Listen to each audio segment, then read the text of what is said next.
সহজ পথ কখনো শক্ত যাত্রী তৈরি করতে পারে না। শান্ত সমুদ্র যেমন দক্ষ নাবিক করতে পারে না, তেমনি মিশ্রণ জীবন ও সাহসী মানুষ গড়ে তুলতে পারে না।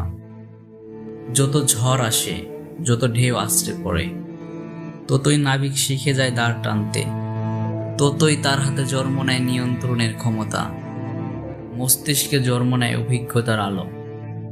তুমি যদি শুধু শান্তি খুঁজে বেড়াও, তাহলে বুঝতে পারবে না সংগ্রামের আসল স্বাদ।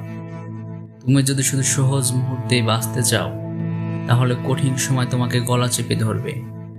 কারণ মানুষ গড়ে ওঠে পরীক্ষার আগুনে, মানুষ শক্ত হয় চাপে, ভেঙে না পড়ার ক্ষমতায়। অতীতের প্রতিটি কষ্ট, প্রতিটি ব্যর্থতা তোমার ভিতরে নতুন শক্তি বুনে দেয়।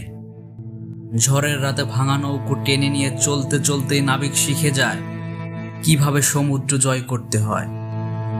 তাই ভয় পেও না ঝড়কে, পালিয়ে যেও না কষ্ট থেকে, কারণ এই কষ্টই তোমার শিক্ষক, এই ব্যর্থতাই তোমার পথ প্রদর্শক। একদিন তুমি পেছনে তাকিয়ে দেখবে, তুমি যে ঝড় পার হয়েছো, তাই তোমাকে আজকে তুমি বানিয়েছে। তুমি হয়তো আহত হয়েছো, কিন্তু তুমি সবচেয়ে শক্তিশালী হয়েছো।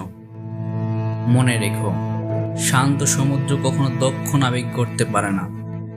শুধু ঝড়ই মানুষকে শেখায় কিভাবে ভাসতে হয়, কিভাবে বাঁচতে হয় এবং কিভাবে জয়ী হতে হয়।